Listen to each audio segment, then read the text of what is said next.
Iza 7 gora, 7 planina i 7 mora živjela je djevojčica po imenu Crvenkapica. Tako su je nazvali, jer je uvijek na glavi nosila crvenu kapicu koju joj je isplela njezina Nana. Jednog dana mama je pozva i reče joj: Crvenkapice, tvoja Nana je bolesna. Odnesi ovu korpu pun peciva i meda. Samo pazi da ne skreneš s pravog puta. Crvenkapica je jako voljela svoju Nanu, pa rado uze korpu i krenu da je posjeti. Dan je bio prekrasan, a šuma očaravajuća. Crvenkapica je uživala u pjevu ptičica i mirisu cvijeća. Obrađuj malo cvijeća za svoju lijepu Nanu, reče Crvenkapica. Dok je pjevušila i brala cvijeće, nije ni primijetila da je skrenula s pravog puta. Odjednom ispred nje se pojavi vuk. Dobar dan, djevojčice. Vuk umiljato pozdravi Crvenkapicu.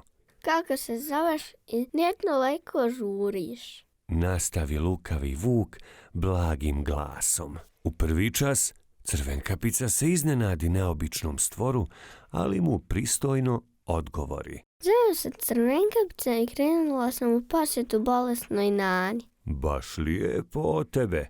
Rado ću te otpratiti dio puta. Šuma zna biti jako opasno mjesto, reče lukavi vuk. Crvenkapica se razveseli prijedlogu ljubaznog vuka, pa mu putem ispriča gdje joj Nana živi. Vuk uputi Crvenkapicu dužim putem kroz šumu, a sam požuri prečicom kako bi što prije stigao do Nanine kuće i ostvario svoj podli naum. Zašto samo da pojedem djevojčicu? Mogu i Nanu? Razmišljao je vuk i lupeški se oblizivao. Čim je dojurio do Nanine kuće, vuk nije gubio vrijeme. U jednom zalogaju proguta jadnu Nanu, navuče njezinu spavačicu i uskoči u krevet kako bi sačekao drugi slasni zalogaj. Ubrzo je stigla i Crvenkapica. Priđi bliže, dušice, reče prijetvorno vuk. Nano, zašto imaš tako velike uši?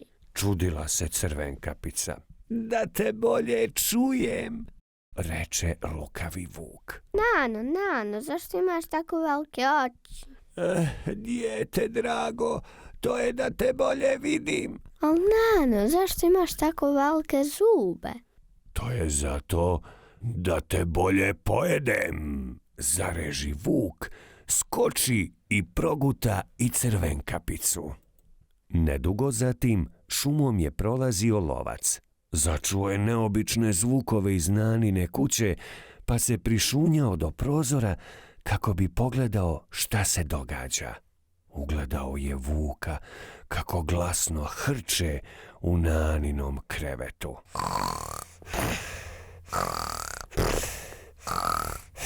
Na sebi je imao i Naninu spavačicu. Opaki vuk sigurno je pojeo jadnu Nanu. Moram joj odmah pomoći, reče lovac. I brzo se dosjeti šta će učiniti. Raspori trbuh usnulom vuku, oslobodi Nanu i Crvenkapicu, napuni trbuh teškim kamenjem, zašije ga koncem, te vuku zasoli njušku. Zatim povede Crvenkapicu i Nanu na skrovito mjesto, te im objasni svoj naum. Kad se probudi, vuk će biti jako žedan, pa će se htjeti napiti vodi. Vidjet ćete šta će se tada dogoditi. Tako je i bilo. Vuk se probudio žedan, pa je prevrnuo čitavu kuću u potrazi za vodom. Međutim, nigdje nije mogao pronaći ni kapljicu vode da utaži silnu žeđ. Kako nije bilo vode u Naninoj kući, krenuo je prema obližnjem bunaru. U želji da se što prije napije svježe vode, vuk se nagnuo nad bunar. Zbog teškog kamenja u trbuhu izgubi ravnotežu i pade u bunar.